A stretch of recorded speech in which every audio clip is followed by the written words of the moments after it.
Ladies and gentlemen, boys and girls, human beings of all ages, welcome to Vibrations with Vito. I am your host, Vito. This is episode 70.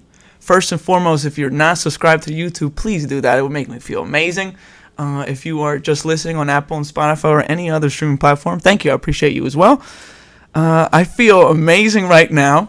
I have a very special guest with me. We will get to this lady in a minute. But first things first, the message of the week is from Herman Melville. And if you don't know him, he wrote the Moby Dick short story. And he says, "It is better to fail in originality than to succeed in imitation." And I think that's pretty important nowadays because people on social media see somebody doing something that worked and they just copy it. Do something original. It's better to fail in originality than to succeed in imitation. So I like that.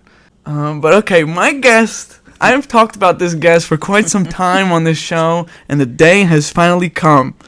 A very sweet, special lady, caring. My kindergarten teacher, Kelly Coyne. Oh my goodness. Hello, how are you? Good, how are you? I'm good. You're a little bit nervy. Yeah. Yeah, me too. I told you off camera, I get nervous every single time I do this. 70 episodes in, I don't think that's going to go away. Yeah. I think it's just because I know it's going to be everywhere for people to listen and watch, but it'll go away. That's what we have the wine for. That's right. Yeah, so thanks for taking the time out of your busy life. Right now, not so busy. Right, it's the summertime. Yeah. How's that you get like a 2.5 month, 3 month vacation? It's where I work now. It's more like July and August. We get done usually the end of June. So it really feels like 4th of July until Labor Day. That's nice. And usually I would go and do committee work and stuff, when the kids were younger. And now we have a garden there that I started. Okay. So we give food to the food pantry. I was just over there a couple days ago with a coworker, and we were getting things out of the garden. We got green beans and blackberries and stuff like that. Nice. I always gardened, but I saw a thing where you can garden at school and be more self-sustainable, but then give back to the community, and I really wanted to do that with the kids. So that's amazing. So that's what I do most of the summer now. Okay, all right. You're a little gardener. Yeah. Our garden is flourishing. We got some basil, tomatoes, onions, the whole, vegetable base. We got a strawberry plant that's not doing too well. But last year it was good. But, Yeah, it hasn't rained too much. I know, yeah, you have and to it get out there and seems water. that I'm going to throw shots at my mom because it seems like if I don't water the plants, she does not. So maybe that's why the strawberries aren't thriving. It could be, Yeah, especially this year. Yeah, it's super hot, like muggy hot. Yeah. But I'm thirsty. I don't know about you. Yes. It may be a little early for wine, but to me, it's never too early. This 5 was o'clock somewhere. Yeah, somewhere. This is requested. The brand was requested from you. We're drinking Pinot Noir today. Okay. So, you know how we do it here on this show. First and foremost, I want to shout out the sponsor of the show, Lo Duca Pizza. They're currently in Italy right now for the entire month. They are living it up. I will be over there soon. I'll see you soon. But the best pizza in New York, period. 718-859-1501. And the address is 14 Newkirk Plaza, Brooklyn, New York, 11226. Shout out to Lo Duca Pizza. Put your volume up. Time for the pour.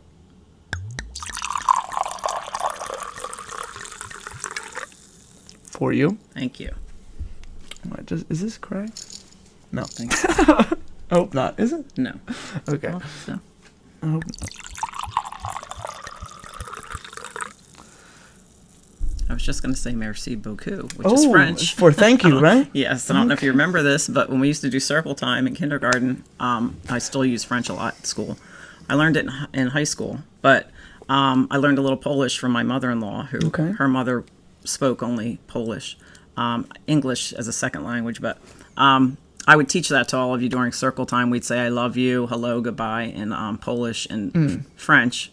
And then when you came in and we're having a little struggle with coming to school every day, we're going to talk about that. I would have you say it in Italian. So for a while, even after I left Cabrini, I would actually say it in Italian too. But now I'm not so good at my Italian anymore because I don't have. Once in a while, I do have someone that's Italian in there. But we'll catch up. Don't worry. Yeah. I'll give you a cheat sheet.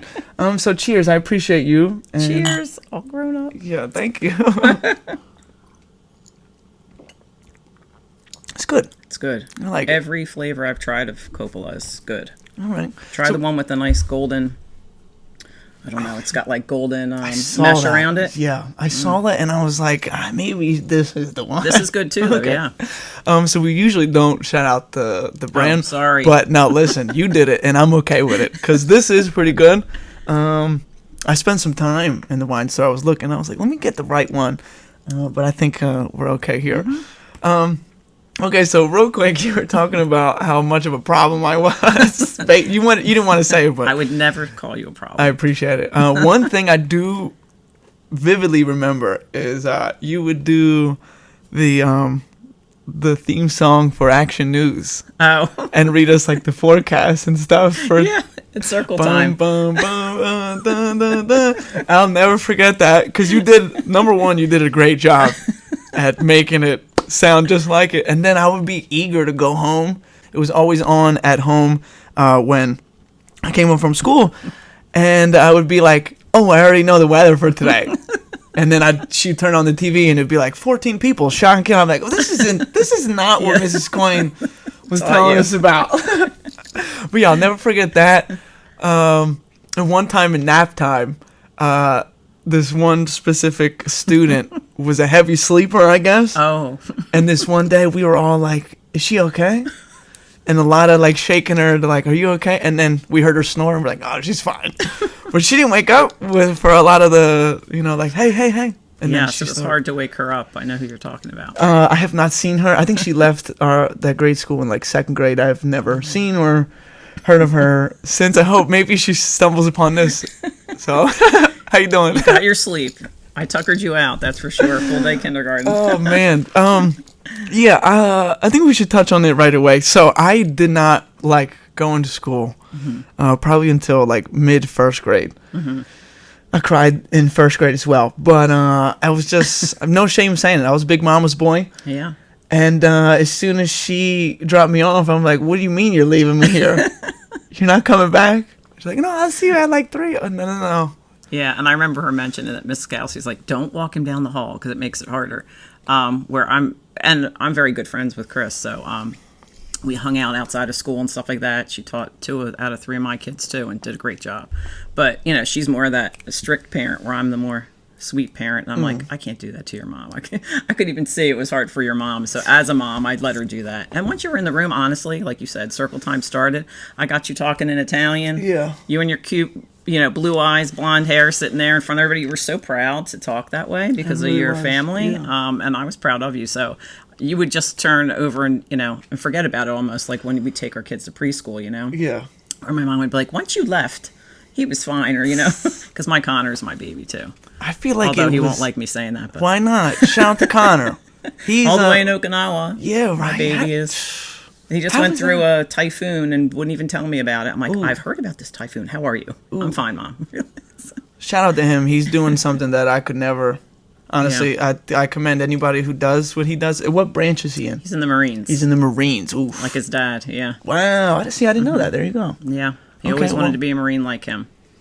And Kira surprised me because she went to equine school. She was into horses, my older one, not older than Bridget. Right. And she's been in the Navy over there for 4 years. She's 4.5. Navy. She should be coming home this fall. Okay. She got married to a Texan, had a baby, my first grandson, Oliver, that I met at Easter. I finally met him for the first time in person, including her husband, who was wonderful, thank goodness. Because, right. You never know when you meet somebody, but I was so happy to have finally met them both, so they're coming home soon. But yeah, when she went in the Navy, I was like, what?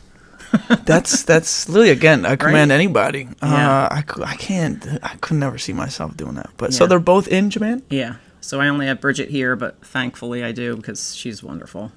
Just like me. She's great with her grandparents, just like I was. Shout out to Bridget. Shout out to Kira. Shout out to Connor. Shout out to your husband's name is Dave. Dave. Shout out to Dave. Shout out to everybody. The whole Coyne family. Good people. Thank you. Hit the subscribe button. So what is it like being a grandmother?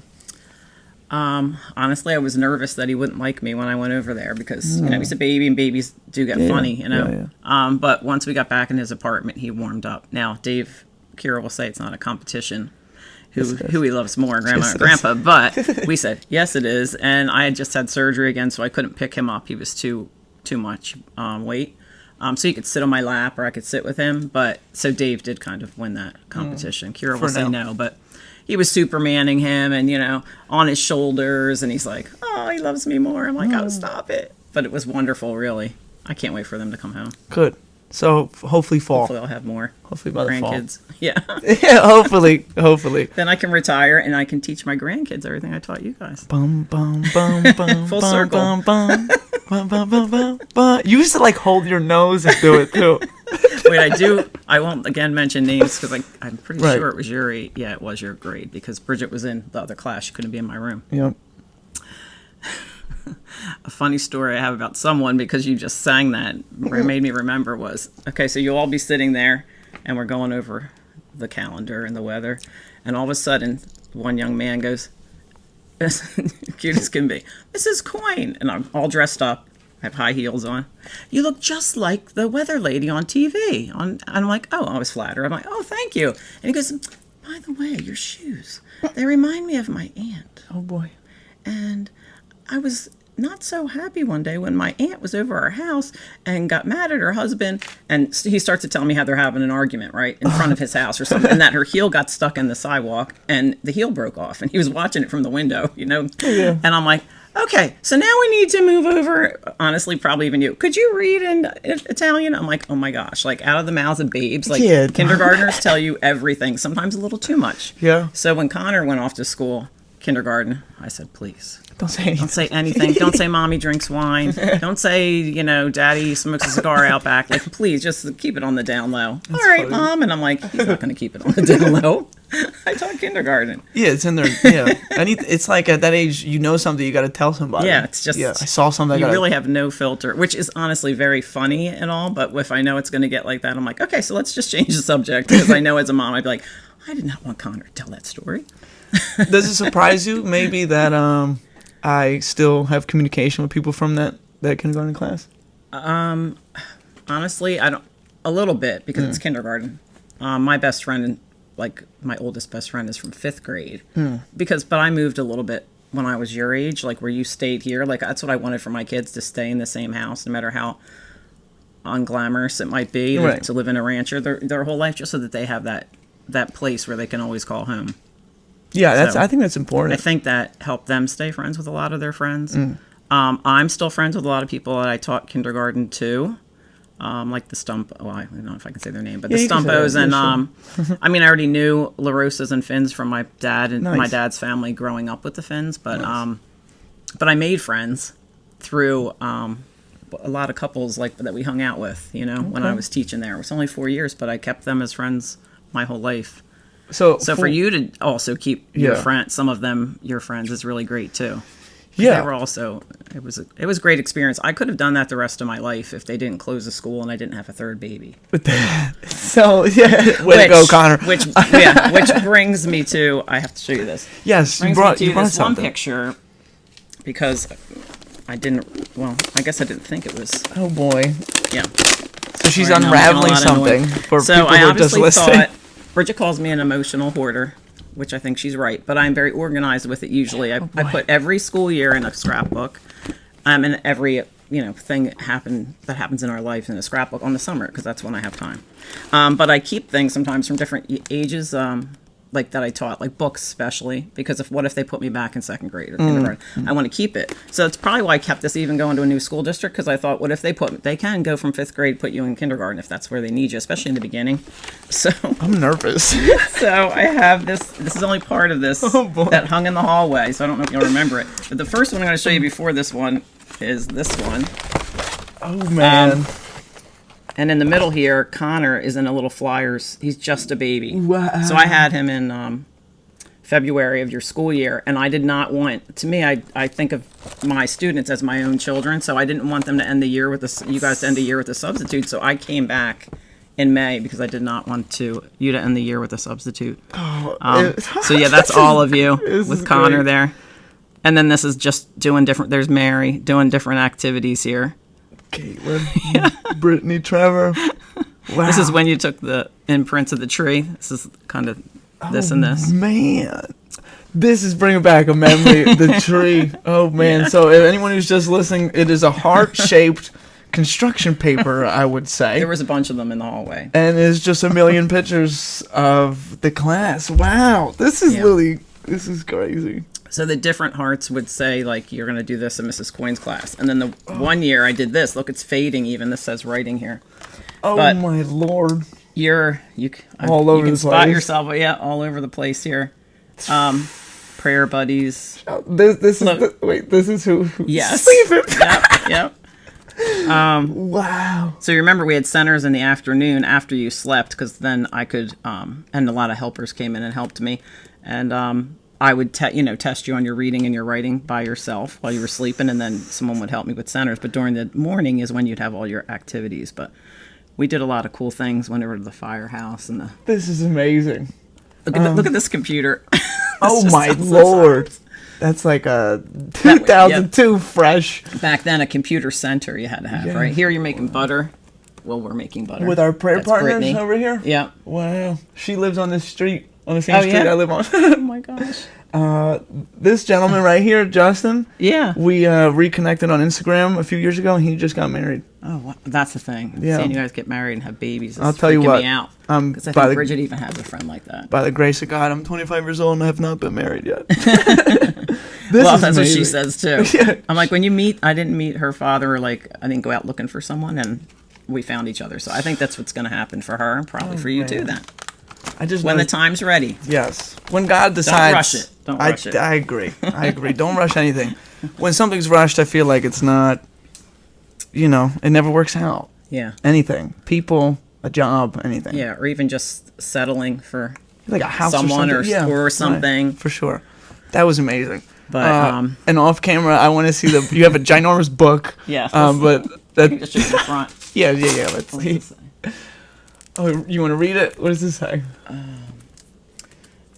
To our number one teacher, Mrs. Coyne. As a teacher, you have a special place in our hearts because in our life, you've helped give us all a great start.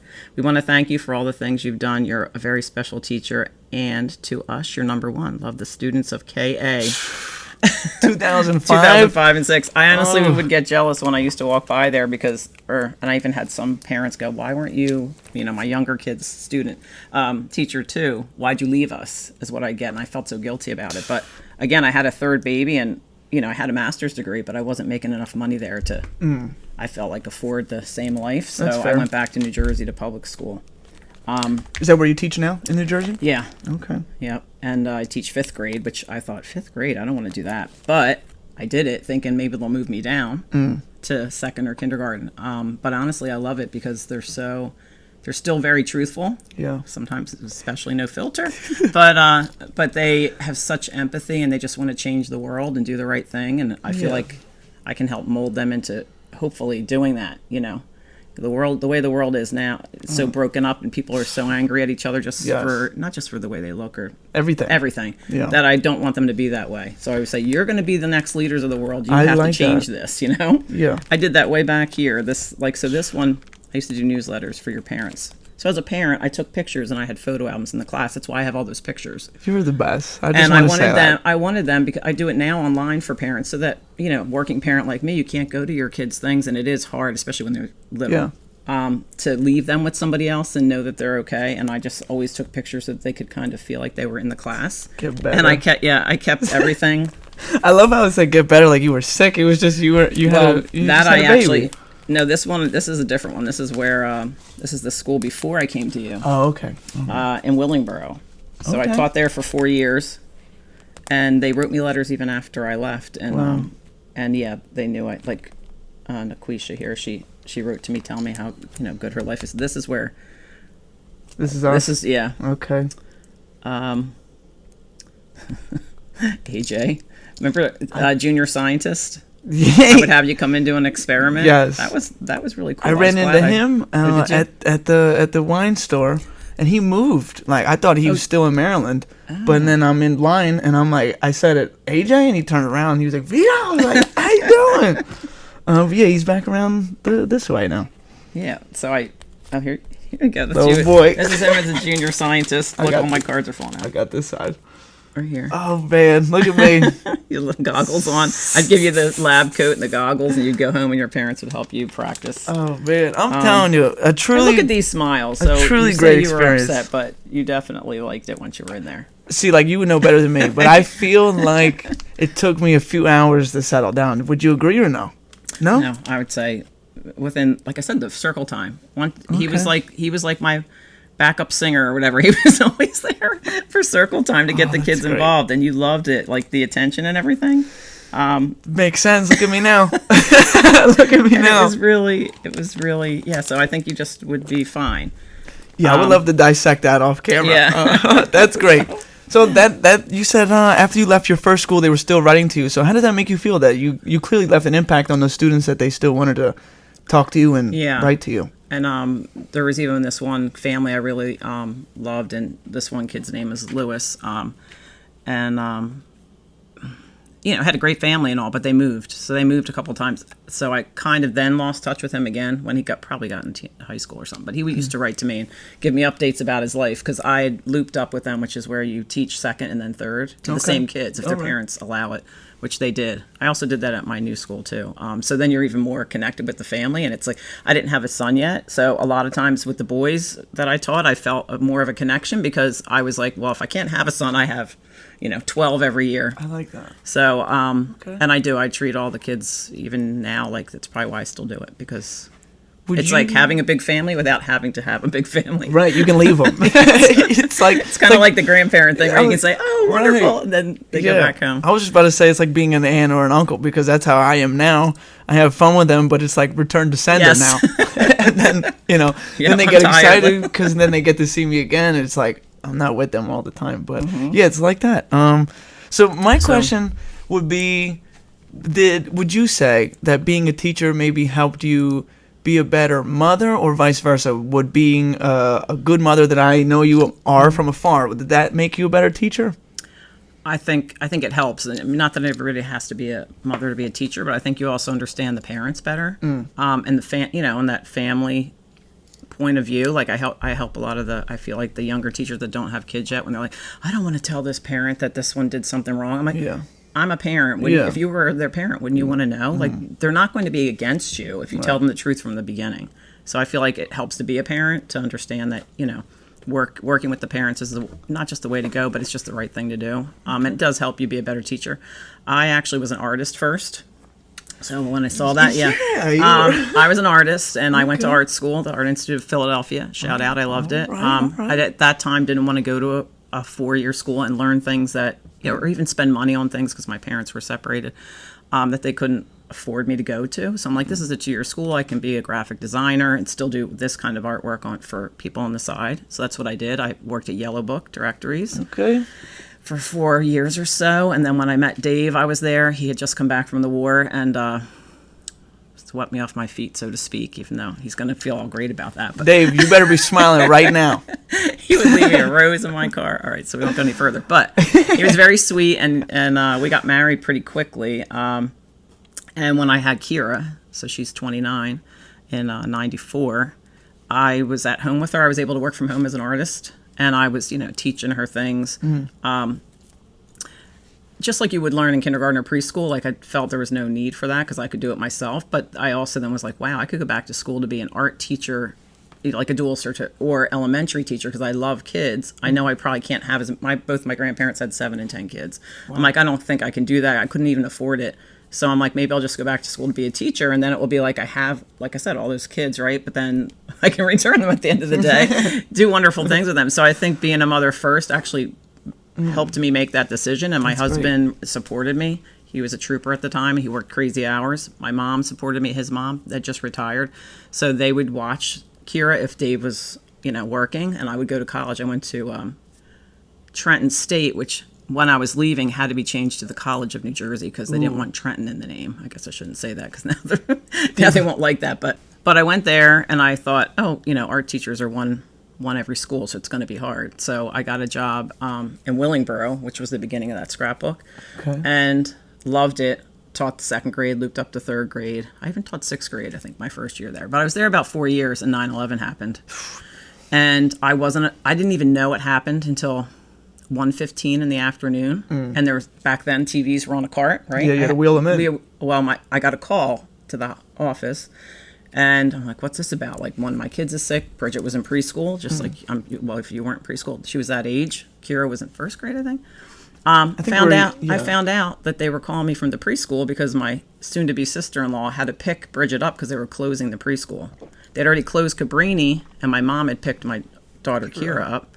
And I'm like, okay, well, why are you taking them home? They couldn't say anything, so I had to go into the lunchroom. It was my lunch break then. And watch it on the TV, the reruns of everything getting hit and everybody crying on the news. And I'm like, I go, no wonder everybody was, all of a sudden I had kids leaving. I had 17 students, and they were leaving throughout the day for doctor's appointments that I never knew about in the morning.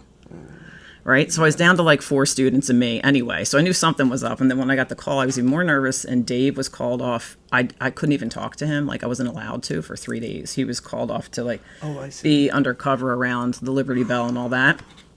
What a scary time. Yeah, it was such a scary time. So when everything settled down a little bit, my husband's like, why don't you just resign from that place?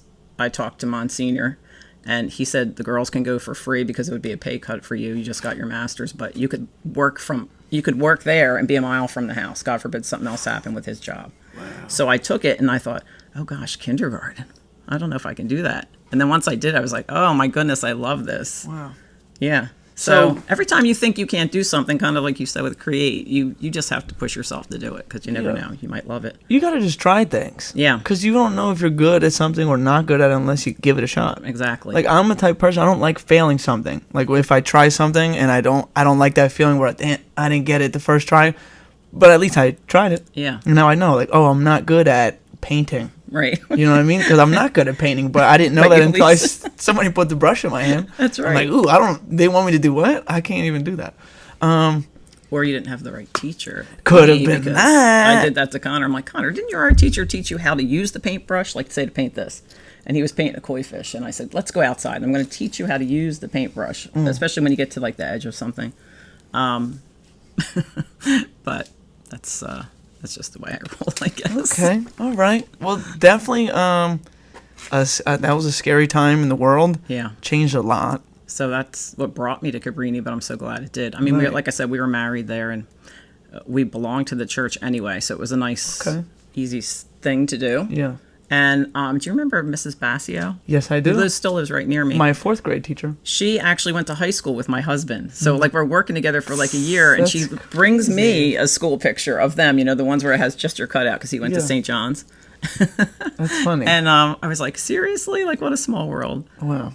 Yeah. We were talking a little off camera about, I think you said it maybe during the episode, Mrs. Zukowski. Yeah. I see her at church when I go to the 9. And we were staring at each other throughout the whole thing. And I'm like, that's my 1st grade teacher. And she's like, is that somebody I know? And then after the priest walked out, I like ran over. Because I was like, I don't even want to give her a chance to leave before. I ran over. She was like, Vito, Mrs. Zukowski. But literally, I would love to get her on here. Yeah. I don't know about the 2nd grade teacher. Do you remember? Mrs. Barberi. Oh, yeah. I don't know anything. I haven't seen her in a while. Yeah, I don't know anything about her.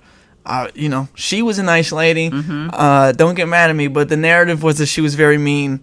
And not at all. She was never mean to me. I would say in our class, I don't even think I remember her getting loud or anything. And then 3rd grade teacher holds a place in my heart because her husband's name is Vito. Mrs. Triglio. Yes. Bridget loved her too. She was great. She taught, I think, Phyllis and Angela. Maybe not Angela, but she definitely taught Phyllis. Kira was very upset when she didn't get her. And I'm like, I teach here, but I can't say. You must put her in her class. And speaking of Triglio, the substitute when you were out with with Connor, her name was Triglia. I think, yeah. And I couldn't believe that she was Triglia and we had a Triglio. And I remember like saying, you guys are related, right? And they're like, no, they're spelled different. I was like, you're not fooling me. But they definitely were dead serious. She was, when you said February you were out? Yeah, so I think it was December like probably at Christmas time. I tried to plan that to go out because I didn't know. Well, actually, he was a little early. I had a lot of problems with him. Well, and with Bridget, actually. And thankfully, they're both here. But that's why I couldn't have any more kids anyway. It must have been like in the back. God must have been like whispering in my ear, you're never going to have more than 3 kids, so you might as well become a teacher. You know what I mean? Like, 3's a great how do number. I know that? Yes, it is.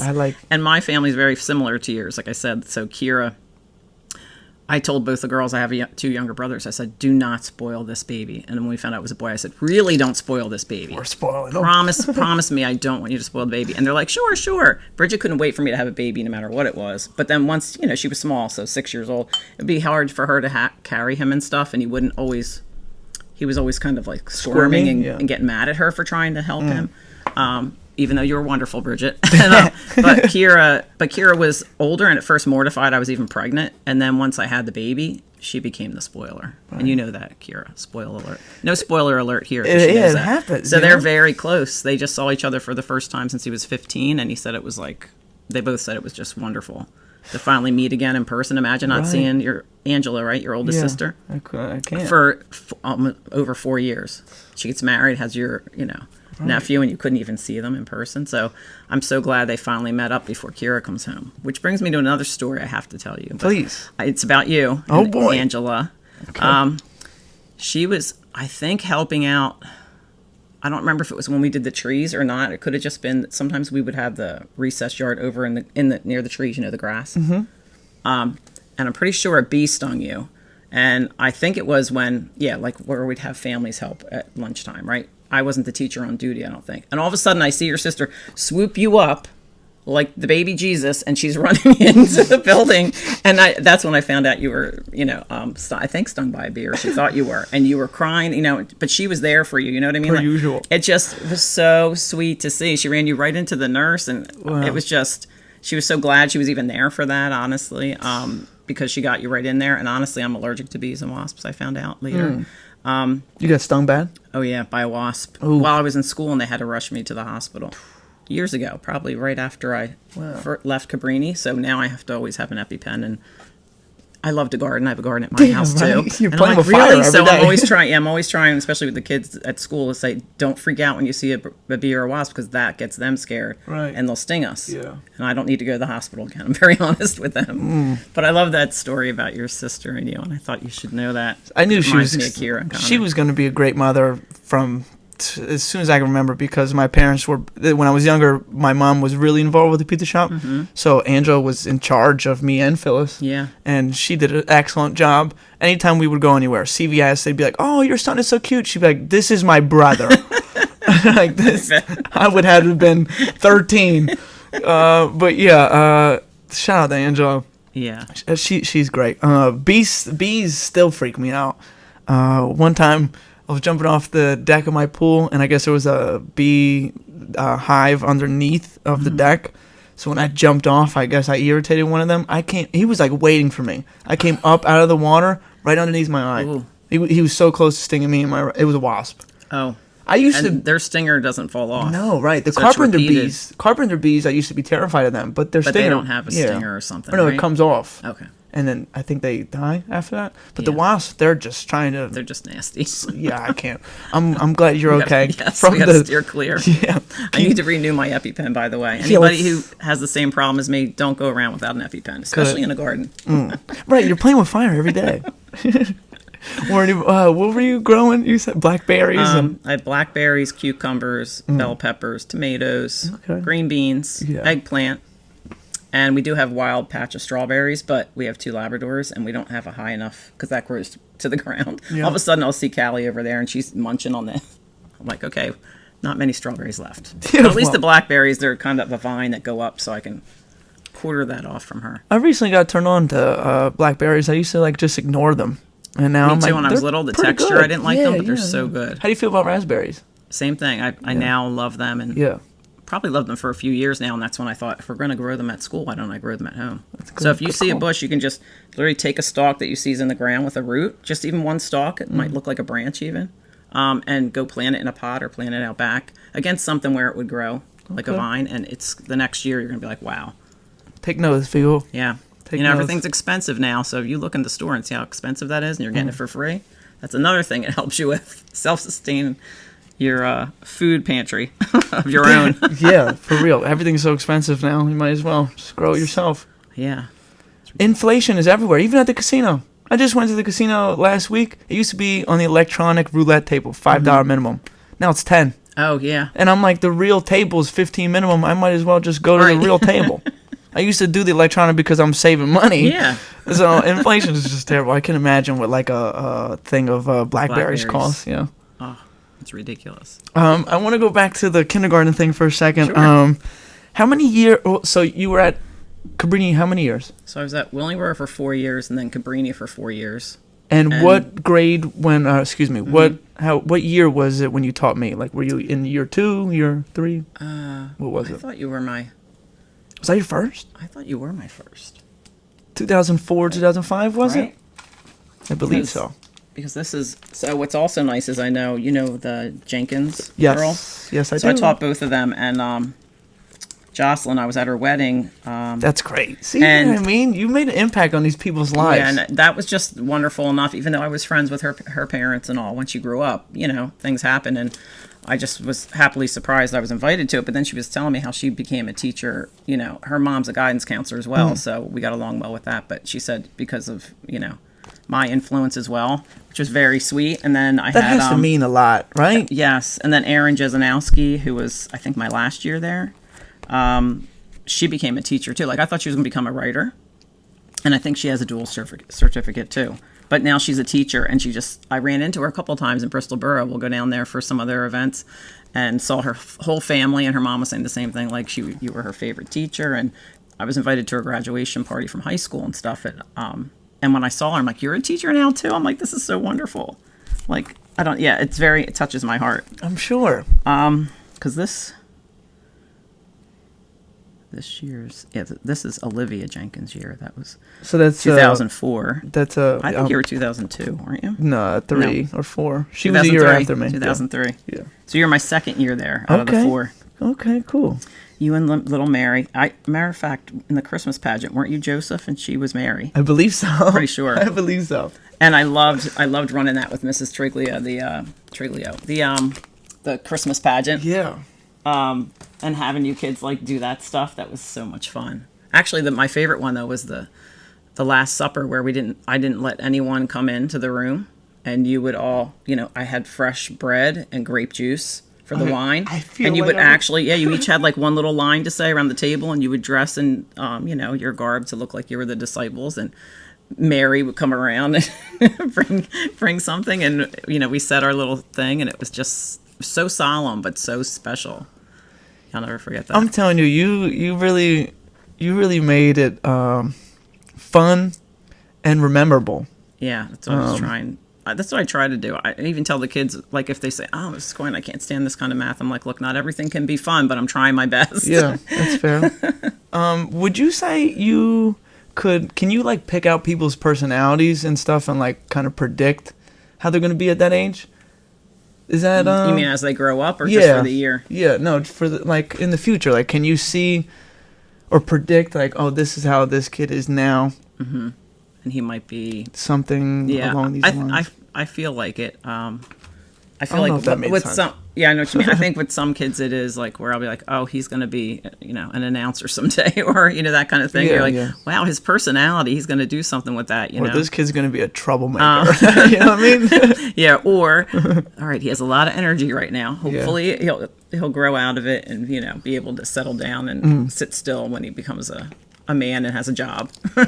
That's true. Because I remember having one student, he wasn't your year, and he literally was so full of energy. And again, I did have the patience. I still have patience. My neighbor, my friend across the hall that I work with, who's my age, he's a man, obviously. I won't say his name, but he'll say, I don't have the patience for this one. And just send them over even to just chat with me at the end of the day, because that free time is when kids with ADHD or whatever really can't sit still. And, you know, some people don't have the patience for that, even though they love their job, and they'll be like, I'm going to send him over to you, or I'm going to send her over. And I'm like, okay. Or I'm even just thankful sometimes when I get kids like that in my homeroom, because I know, you know, maybe someone else isn't going to have the patience for them, and just not write them off, but you know what I mean? Like, Yeah. It's different. So you're like a part-time counselor now, too, yeah, huh? actually, I think we all are, That's good. especially since COVID. But Yeah. How was that? How was teaching through COVID? it was interesting. Actually, my year where it was completely COVID, like when we had to go home, I even 2020. kept positively. I always say positivity breeds positivity. So they'd be like, Mrs. Coyne, it's been 2 weeks. What do you mean we're not coming back next week? But we really were getting like told every week it might be the next week ourselves. And so I was trying to keep them positive that we'd be back together and we'll garden, and it didn't happen. So I felt bad about that. And it was sad not to see the kids that I hadn't with me all the time and have to say goodbye online. So I thought the next year would be even worse. But what it was is I had a full class, like all virtual. So the only thing I hate about my job is driving, like through, Route 1 past Trent. There's always, even my husband just had a huge rock either thrown or come off a truck and crash into his windshield. And I said, now you know why I want to resign sometimes from my job. Not because I don't love my job. Travel, yeah. It's the 14 miles over there. They just keep building more and more things, and there's not enough road space, and people just don't know how to drive even in the rain. And they're so, maybe stop. even since COVID, I feel like, really, like, I literally bless myself going to and from work. At first, I was doing it just until I meet my grandson and see my daughter again. And now I still do it because there's always some accident, or even I was in like a fender bender coming home once. This truck just went across 2 lanes, didn't even hesitate at the yield sign. And I stay in the farthest lane so I don't get hit in the slow lane. And he came right over into the fast lane. So the guy in front of me had to stop. I had to stop. We bumped each other, and he just kept going in his merry way. Wow. I had a cut on my leg and everything. And I'm like, Dave, this is why I can't do this till I'm 75, like I would want to. Teleport me there and teleport me home, and then I'll do it till. This little underground subway. That'd be nice, Goodness, huh? that really is the worst part of my job. Just getting back and forth to it. Well, that's a blessing that the worst part is the commute. Yeah. Because, some people, they really hate their job. Yeah. And teaching during COVID, it was really nice to wake up and do what everybody else did. Put on your nice shirt, have your pajama bottoms, or whatever, your yoga pants, and you could teach. And honestly, I thought it would be really rough, and the parents would.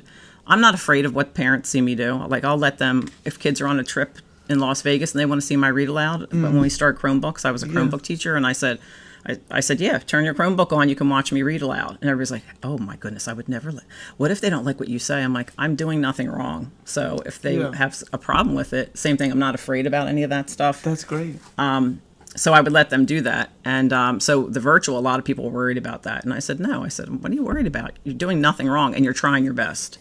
It was hard because if they went off to gym, and yes, some of them probably weren't doing gym, even 10 years old, right? Even though they probably want to do the right thing, I would be grading things online. So I actually, felt like I was getting kind of unhealthy from being so sedentary, and I'm always active. So I would get up and try and like vacuum and clean the floors on my actual lunch break and not keep, like my eyes were getting like funny, and I don't have any contacts or anything yet. So I'm like, gosh, I'm losing my eyesight and I'm falling apart here. So that was probably the worst part of the job, even though I loved not commuting, and I had a really good group of parents and kids.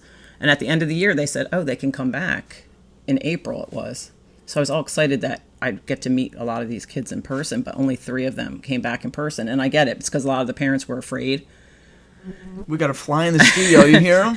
Yes, I do. He just to the mic. They were afraid that year to, even with a mask, to let their kids come back because they were only 10, and they're afraid they wouldn't wash their hands. But we had such a regiment about everything they had. Like every time we touched anything, you had to wash your hands. But and then I felt bad because I'd have my Chromebook out, right, and I'd be reading a book by the pond that we built, or we'd be tending to the blackberries, and all the other kids online are like, we wish we were there with you. And then I would feel bad that I'm doing this with these 3 kids, but why can't I, or why shouldn't I?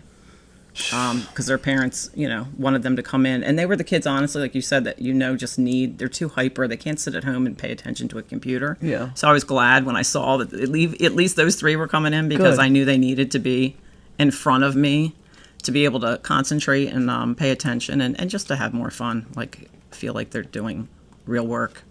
It had to be very challenging for certain students, probably most, but certain students, and then on the teachers itself, because teaching a computer screen, like that, you weren't, you don't see the face-to-face physical, like school.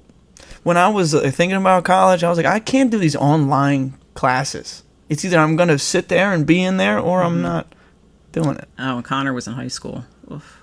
Right, that's what I mean. Like the older I had you get, to take he had like sure. all his computers set up, like my husband's office. Yeah, yeah. But you know, Wink, wink. yeah, he's listening to the teacher and he's good at doing two things. But I'd come in and I'd be like, "What's that game on for?" And Dave was never home. He was a county detective then, so I was like taking the whatever it was from him, and so that was also stressful. And I'm sure many other parents I heard have had the same problem, whether their kids were 5 and they're trying to teach Or over 15. here, but then they're not paying, or 15, and Right. or sometimes he's so bored and they didn't. His school district didn't make them have the screen on.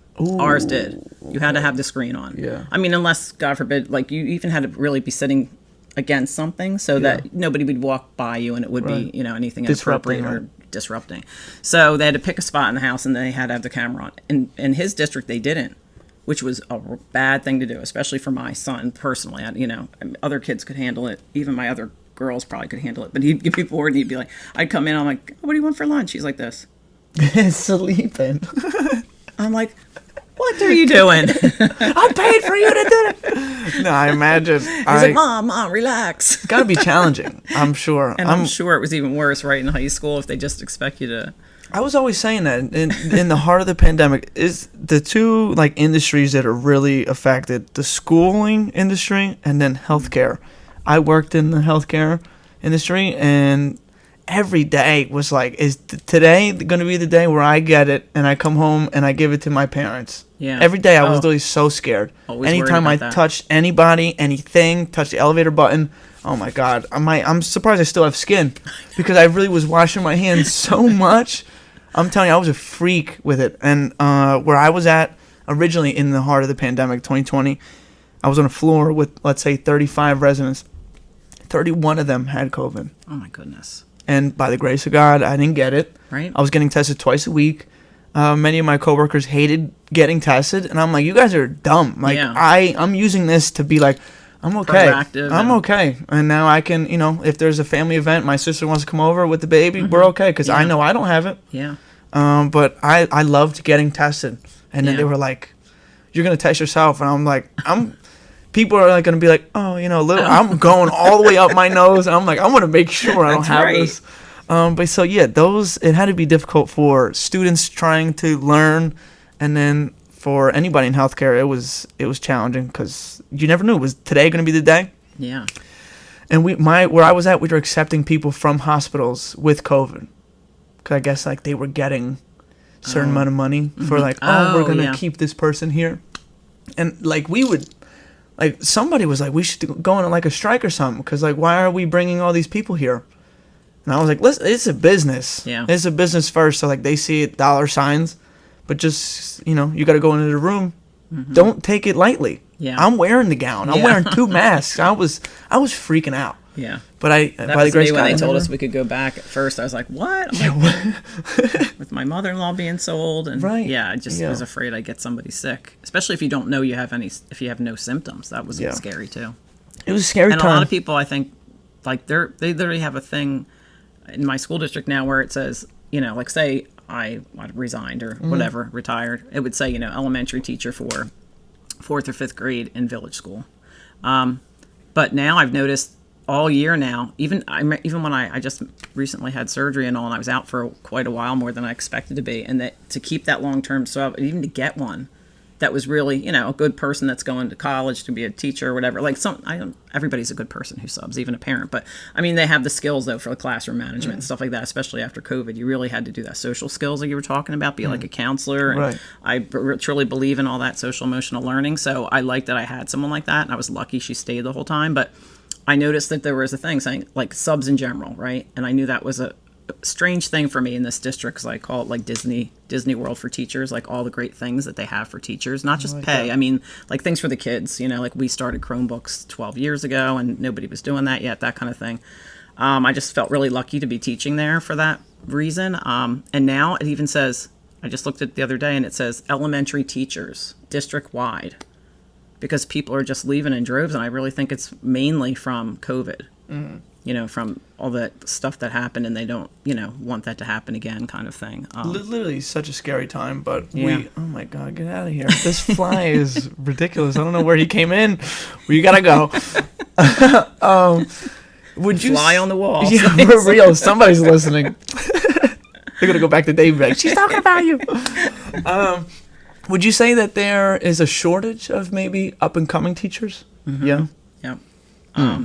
Just like I feel like my friends that are nurses are saying about nursing and all, and I really believe it's because of that. Like, it's such a stressful job in general, but then when you have to worry about something like that happening again, I'm sure it's, makes you sometimes think, maybe I should change my kind of like I changed from an artist to a teacher. Other people are like, oh, maybe from a teacher to an artist. you know, going to all that school to be a nurse though, and then to backing out. At my old job, somebody left. She was like a nurse for 20 years, and she left to be involved in the cleaning business or something like that. Wow. I was like, I respect your decision. Right. You got to do what's best for you and your family. But I was like, you went to all that school. You put in 20 years. And she was really scared about the pandemic. And I'm like, I believe you. I'm terrified, but I'm here. I feel like I have to be here right now. Yeah. It's crazy how people can make a career switch like that. But that was, I don't think we've had times like that. Yeah. Until now. Now I think being a teacher, I'm pretty sure it was World War One. After World War One, there was a big, it was called the Spanish influenza, but that's only because a lot of the soldiers that went through Spain to come home, they just assumed it was. I mean, back then, what test did they really have to even know where it started? None. But a lot of people died back home then, so I remember teaching about that. That was 1918. Yeah. And we had a resident who was born in 1916. Wow. So I was like, you have lived through 2 pandemics? Don't get me wrong, she wasn't like completely with it, but she'd be like, it's the month of August, right? We'd be like, yeah, it is. And then, but she never knew how old she was.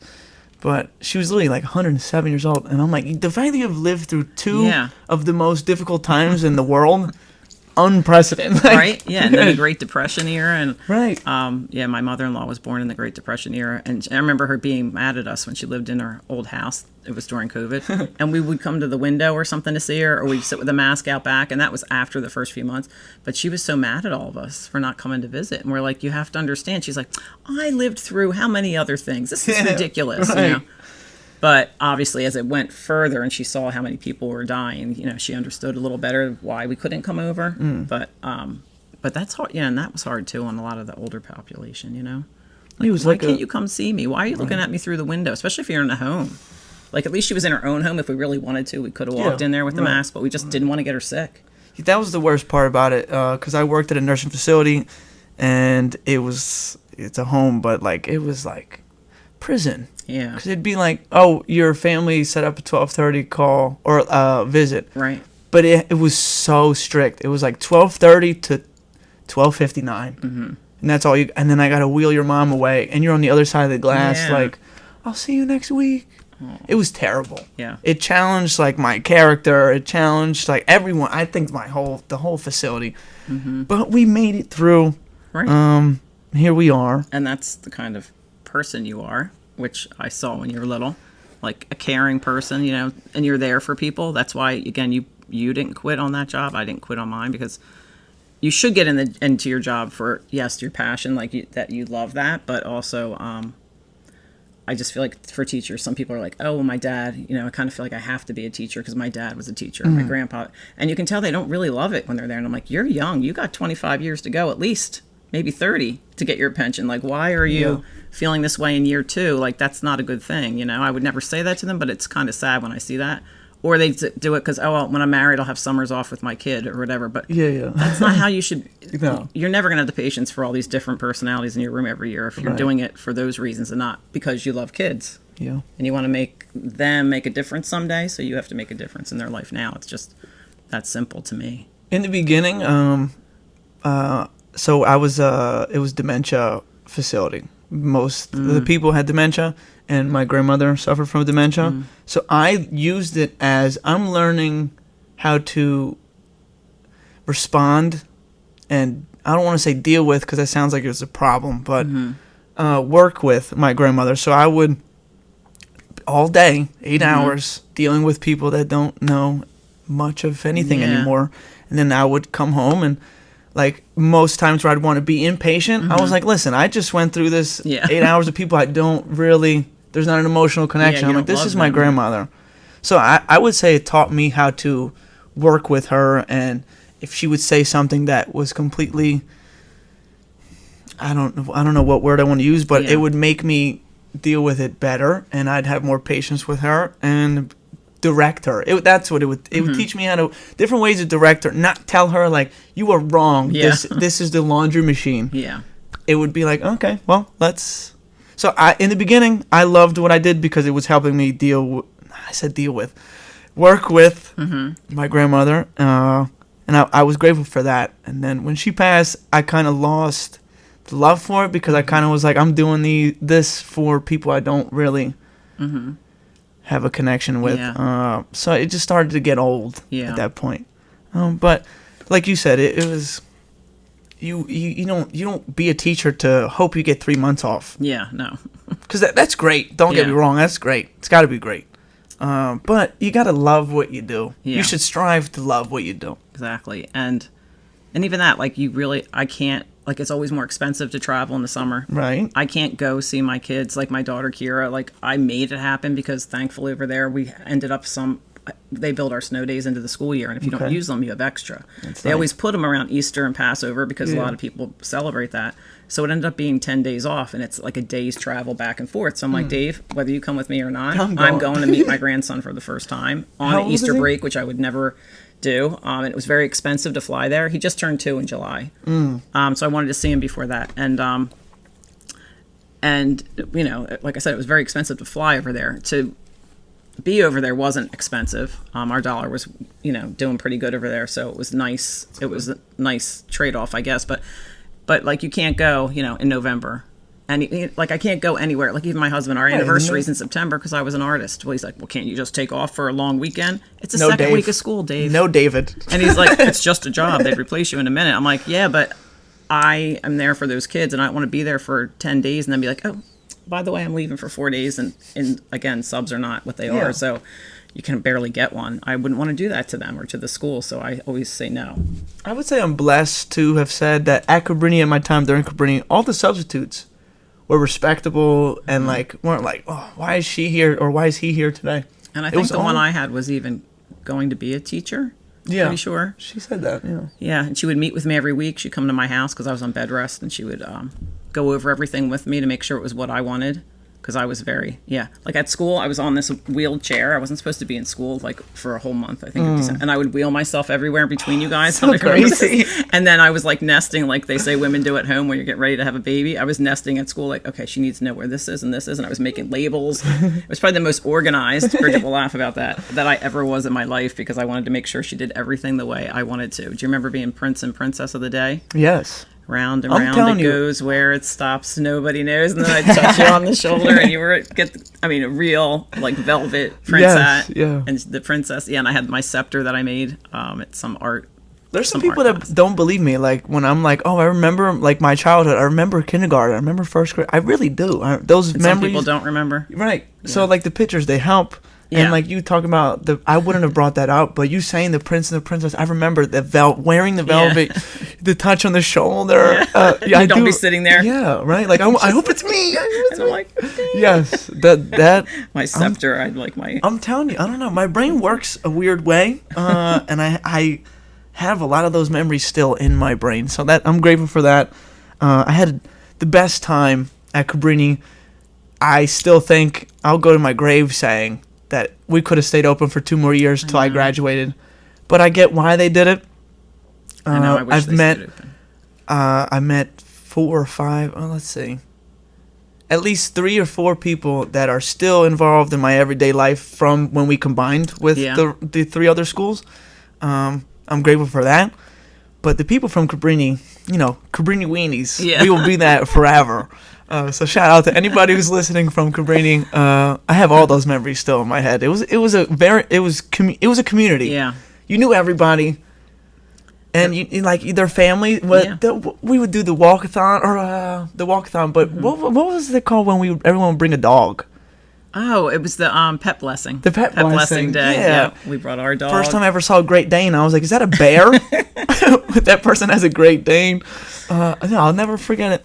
A lot of those memories. I'm grateful for that. I'm grateful for you. You did a lot for me and a lot of my classmates. You said like when people graduate, when they become something, they invite you to these places. Yeah, I hope that touches means, me. Yeah, I know it does. So that's amazing. My last question on kindergarten, because we're gonna get into something that is kind of crazy for a lot of people, but what would you say is the perfect like ratio for a kindergarten teacher to student? Because I feel like sometimes they're just like, you can deal with these 20 plus kids, no problem. Yeah. So what if you were running a school? Where you have the runner. When I was pregnant, I had a runner. I won't say his name. He knows who he is.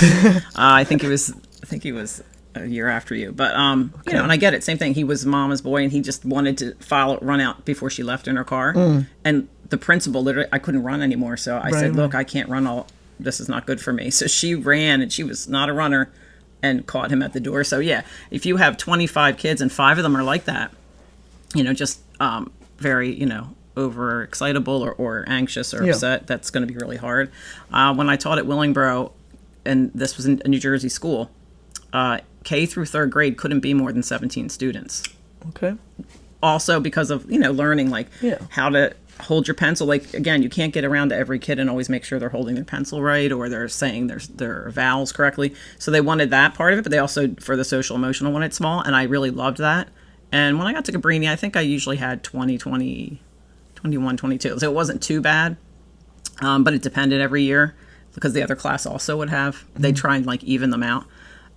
Boy to girl ratio too is helpful, but I think honestly that full day kindergarten was wonderful because I had so many grandmoms and parents and big sisters and stuff that would come and help me run the centers, and then I could do the teaching in the morning, and you know, once I got into routine it was okay. So I would say honestly, if anybody could, I definitely do full day kindergarten the way it was set up there. You had a nap time in between because again, a lot of kids might not have even went to preschool, but they're, you know, they might still need a nap at that age because it's such a long day. Yeah. Give them a little refreshment even if they can't wake up. So, or some don't want to sleep and they just can't, so you give them a little book to read or a puzzle to do. I'm glad you remember the exact student, because I remember I was like, is she okay? Yeah, I would say the number shouldn't be over like 18 for one person, unless you have a teacher's aide, which some kindergartens I know do. This fly is really starting to irritate me. I know, right? Who invited him? I know. Whose soul is around us right now? Right, that's it. Monsignor Miller. Oh, it might be. Hello, Monsignor. We were talking about him off camera. What a man. What a great man. I don't remember what specifically, but me and my parents, I guess it was my whole family, we went to a mass in Philadelphia. Maybe when he was being like promoted, maybe to like maybe when he became Monsignor because he was Father Miller. I feel like at that time did he do anything? Did he? I think he worked with the seminary. You know, like I think he might have taught there. I feel like he was already Monsignor Miller at that point. Is there? What's the next step? No, right? It'd be like there is Archbishop. Another, yeah, I think it's. I don't think he was. No. He was great though. He really was great. I said to my friend here to the left off camera that he would come to the house and he was able to speak Italian, so he would come and talk to my grandmother and made her feel at home, and she'd be like, oh, he knows Italian, and she'd like, it'd be like energy for her to go to church because she'd be like, this guy, he knows me, he gets me, he speaks my language. So it was great. He was a great man. This fly might be Monsignor Miller. Know, right? So hello, my friend. Okay, so last week I posted something on my Instagram story that one of my best friends believes wholeheartily, and you slid into my DMs, as the kids would say. So, I know Bridget taught me how to DM. Yeah, that's how old amazing. I am. Shout out to Bridget. I would say you know how to work social media, and that's great. So my parents, they kind of do, but they're working at it. I guess because she's, I don't know if it's because she's a girl too, that, you know, like as she was growing up, I feel like she kept me, like even musically, like she and Kira turned me on to things that I probably wouldn't have listened to otherwise. Okay. So I'm glad of that. But definitely with the technology, she was the one that would be. And again, I was a Chromebook teacher, so I would learn stuff that way, but that was different. So I'm like, what's this thing over here? Yeah, that was. How do I make a story? You do a great job. I like to learn new things. Right. So I like seeing that. Like when you and your husband go to in the Bristol Borough and you're going to the movie theater. I get my hair cut right across from the theater. Do you? Miguel's Riverside Barbershop. Oh, yeah. Shout out. Yeah, I love Bristol. Yeah, it's a great great little town, town. very community based. I feel like everyone like kind of knows each other and the businesses. I feel like a few years ago there was a show where it was like. Yeah, where they got some kind of grant to revitalize that area, which I like that. slowly but surely they've been doing, and that's why we love it even more. But my dad moved down there.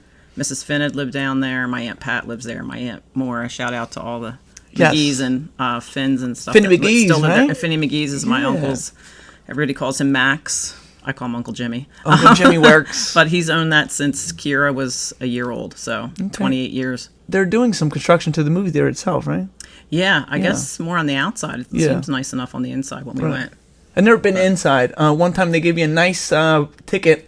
They put 2 cones, and they said you can't park past this, and I was past that. Oh. And they still gave me a ticket. And I don't like confrontation. I don't like making a scene. So I just paid the ticket. You're right, you paid the ticket. I shouldn't have. I should have made a scene. Looking back on it, I was you should have been Norma Ray. I should have took a picture of the cones and was like, this is where I wasn't there. But anyway, so the post that I made on Instagram was my friend Ben, shout out to Ben, talking about how we did not. There's no way we landed on the moon in 1969. Oh. And you said, take it from a teacher. It's true. We went. So I want to get your opinion because I think we went because I don't see why we would lie.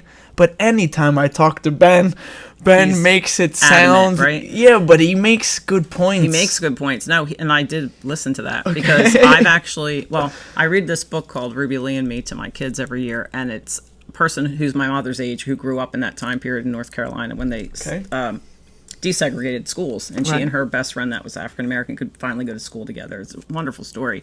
But in it, in the middle, it even says the exact date, like they're sitting there watching the big TV and they see, Neil Armstrong and hear him, land on the moon and all that.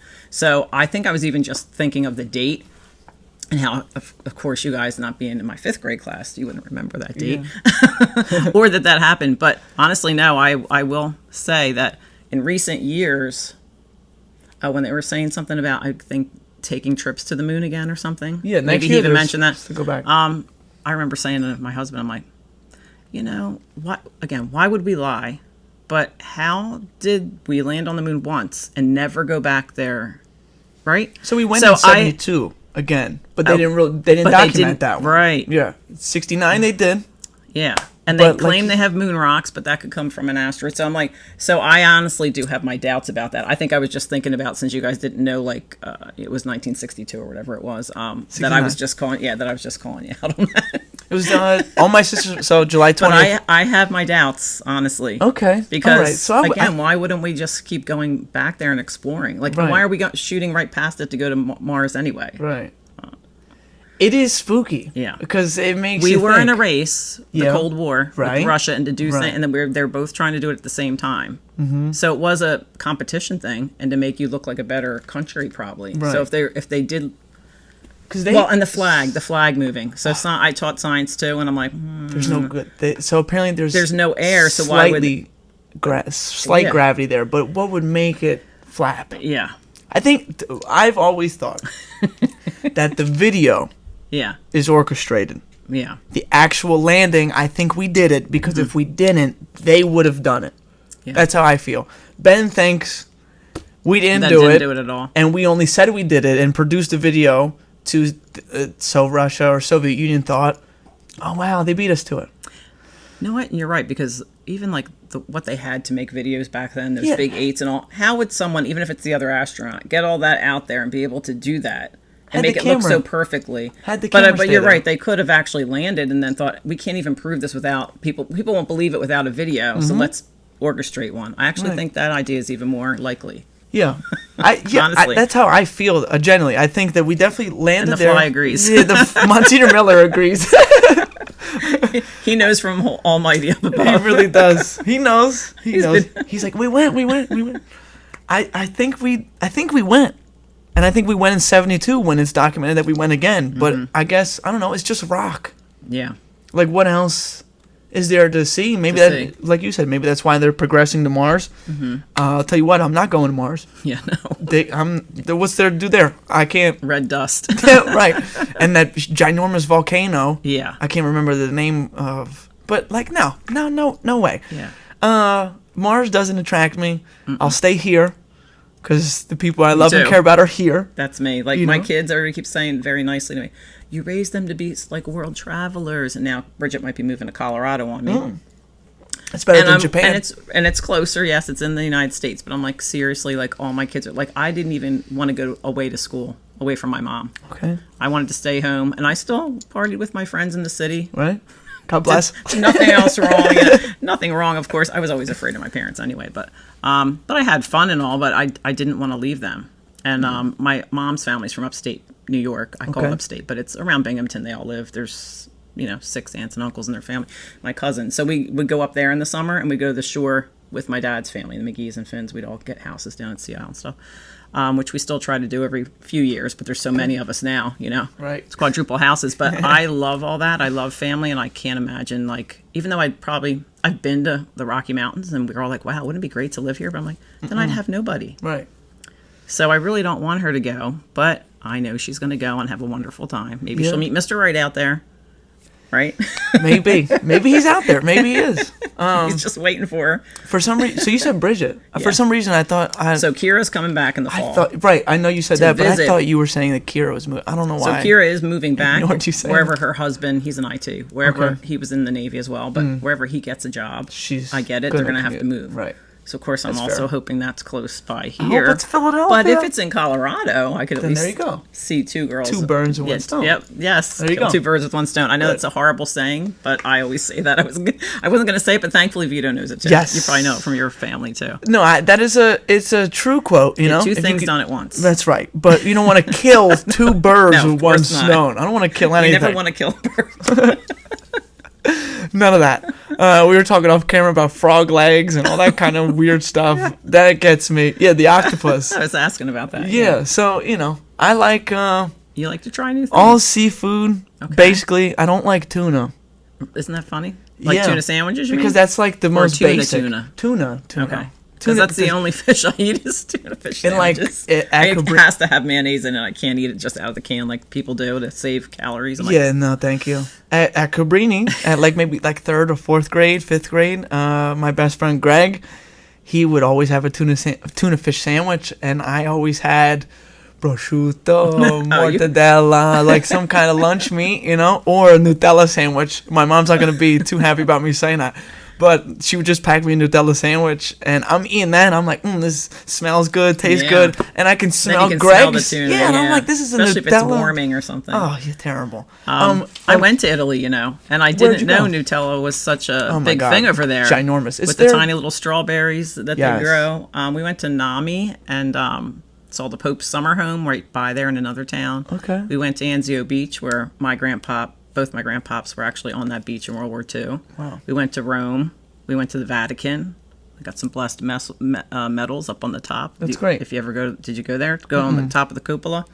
That's a beautiful view of the city. I didn't know that. And I didn't like Italian food when I came home. Yeah, I told the Amato family. I'm like, can you make focaccia bread the way you would around Rome? Because that's where they're from, and it's different areas do make it different, like real thick, but they made it real thin. Okay. Almost like a little pizza, kind of like the ones at that one restaurant up here by the Coles, but that still has way too much garlic and stuff on it. Mm-hmm. So he would make it just the right way. You go, for you, Mrs. Coyne, I make whatever you want. You nice. Have Dave call 30 minutes before I'll make it for you. And Bridget hated that, so she's going to hate that I said this, but she just went to Italy and she's like, it's different, Mom. Shout out to the new car. She's like, I really didn't like the pizza over there. I'm like, well, I loved the pizza over there. I'm grateful that I still have her. When I got her on social media, I was like, "Oh, this is a good, outlet." So if I could keep up with you, honestly, I love keeping up with the people when I was younger. Yeah, anybody from Cabrini, I like knowing what they're up to, where they live. With their life. Right? Yeah. So her first name Neely. Do you remember Neely? Sounds familiar. The first name I never heard it. Still to this day don't know anybody with the first name. She is married. She has a kid in Florida. Oh. And with her husband, I think he serves in some branch. Does he? Yeah. So it's just I like knowing what people are doing, it makes me feel good because I'm like, oh, look at her with her family, and I love that. Not just surviving, but thriving. Yes, yes, that's the key. Yes. Don't just survive. Yeah. Thrive. I like that. I didn't know until recently Vatican City is its own thing. Yes, it's they have their own police, and they're like they look almost to me like Spanish soldiers. Their outfit, and it's very serious. And I thought it was still part of Italy. Like, and Bridget said she wasn't able to touch the foot of. She'll remember this better than me because I haven't been there in 6 years. But the one where you rub his foot for good health.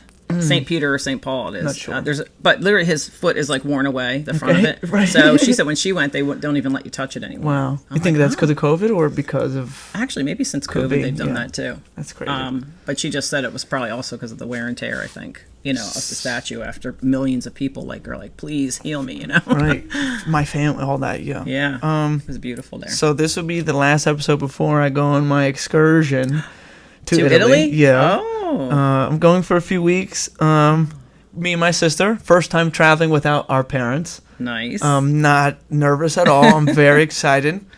But here's a fun thing. So at my work, the narrative is that I'm going to live there and get my work visa. And I didn't say that. Oh. I didn't. Your work thing. Yeah. So they think like I'm leaving because... So, if you watched last week, yesterday was my last day. Okay. And it was phenomenal.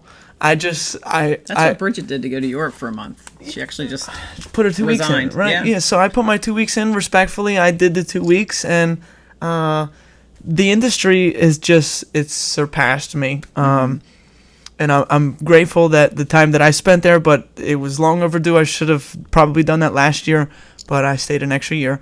But so I put my 2 weeks in, and the trip is coming up. But so somebody started this rumor that it's because I'm going to live in Italy and get my work visa. So the first two people that came up to me that day and they said that to me, I was like, that's not true. I'm just leaving. I'm going to Italy, but you're going where your family's from? Yeah. That is so cool. But so after the second person I told that to, like, it's not there to live there. Yeah. The third and fourth person came up and they said the same thing, and I was like, you know what? I might as well lean into it. Yeah, I'm excited. I'm really excited. So to the few people that listen from work, no, I'm going to be back in the United States before September. So yeah, don't leave your parents. I can't. I really can't. And that's good.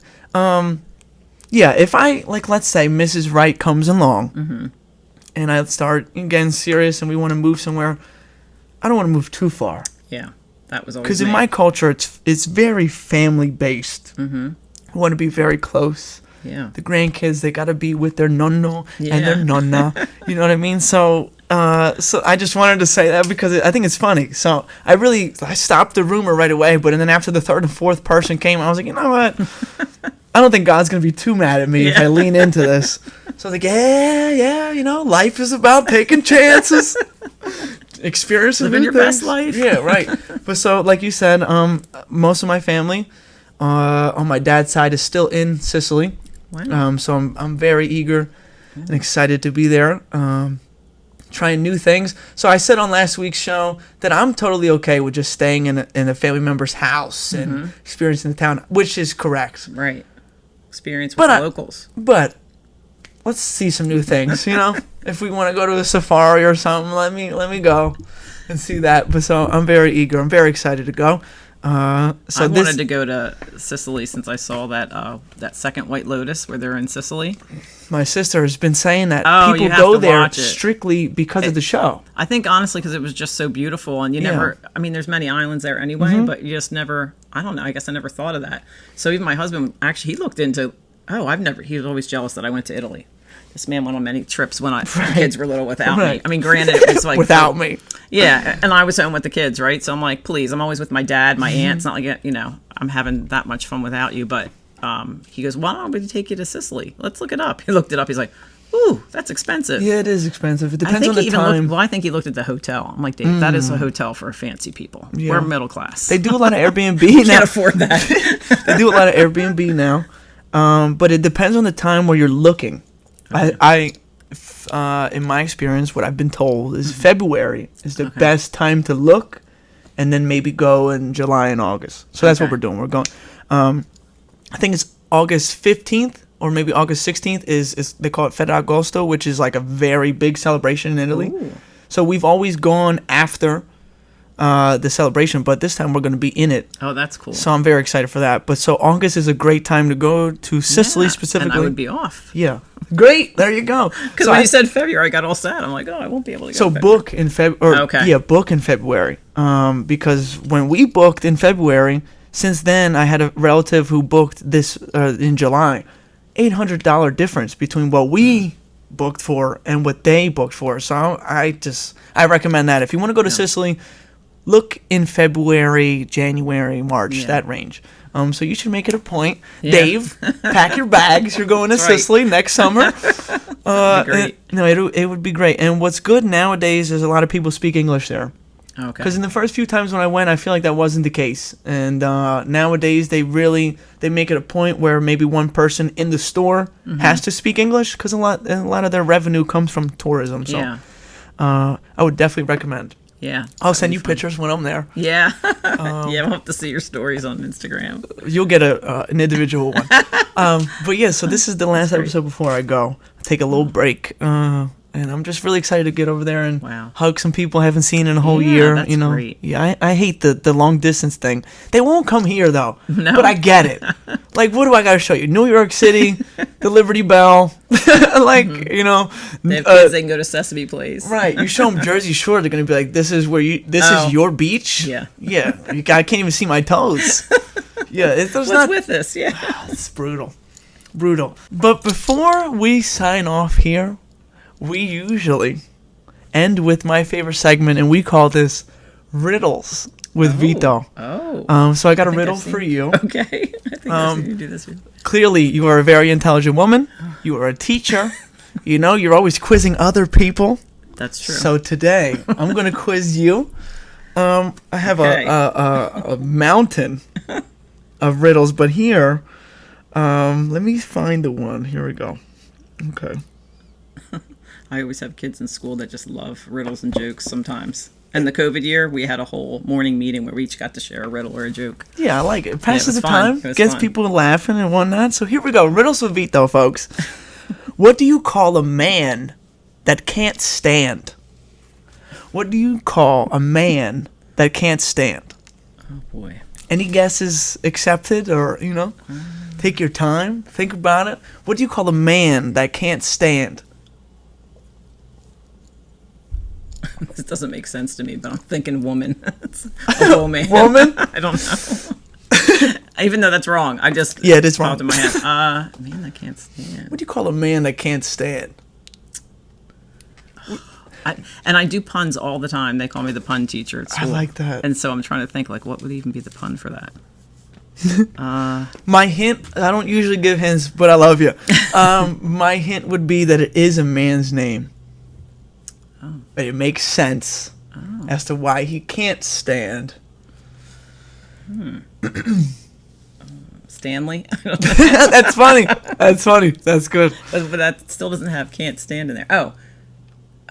It has to do with can't, he's not standing. Is it a typical name? I should common. say a biblical name. Biblical, no. Oh. Not to my knowledge. I haven't read my Bible. Yeah. in a little bit. Oh my goodness. What do you call a man that can't stand? You're stumped. I stumped her. I am. I stumped Definitely the teacher. Stumped me. Would you like the answer? Yes, please. So, what do you call the man that can't stand? Neil.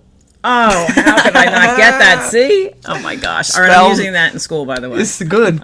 Spelled Kneel. Oh, Neil, even you're better. kneeling. You're kneeling. Oh, that's a good one. Kneeling and kneel. Yes. Oh my gosh, I feel like I'm on Jeopardy. I love watching that with my mother-in-law. There's nothing better than guessing. I never know the answers, but sometimes, when I'm on Jeopardy and I'm guessing, and I'm like, "Ooh, that was right." I know, right? My mom would be like, "You should be on." And I was like, "Ma, that's one out of the 35 questions they asked. I would be terrible." We watch it every night, my whole life, even with my own grandparents, but now with Dave's mom, and it's really hard for her now with her memory going a little bit to get that. But Wheel of Fortune, we're all pretty good at that. So we're always joking, who's going to put one of us on Wheel of Fortune? We could do this one. And then I'm like, I'll probably get bankrupt or lose a turn the entire time. Yeah, my luck, yeah, for sure. Right? So my grandma, she would tune in for Jeopardy. At the end, she would like to see the numbers, how much they won. And then Wheel of Fortune is what she wanted to watch. Yeah, that's So then we all sit there and we'd be like, wow, look, they got the E. Yeah, nice. And she would love Wheel of Fortune. But so why are you buying another vowel? Yeah, right. For sure. You're wasting the $1,000 you I made. think I would be so nervous that I wouldn't like be I'd be like Z, like I something know, right? silly. B. Yeah. Right. How many B's are there in most words, right? Oh man. So I hope you enjoyed yourself. I did. Thanks for coming on. I'm not sweating anymore. No, not at all. Like I said, I get nervous every single time, but once we start talking, it's just you and me having a conversation and a few hundred people watching or listening. So if you made it this far and you're not subscribed, please subscribe. It would mean a lot. I want to thank you, Mrs. Coyne. Let's keep it formal. The best. Simply the best. I appreciate you and your time. Shout out to your family. Bridget, Kira, Connor, Dave, anybody who's watching. Shout out to you. I just appreciate it. So yeah. Thanks for coming on. Thanks for having me. It means a lot. It was fun. Ciao for now.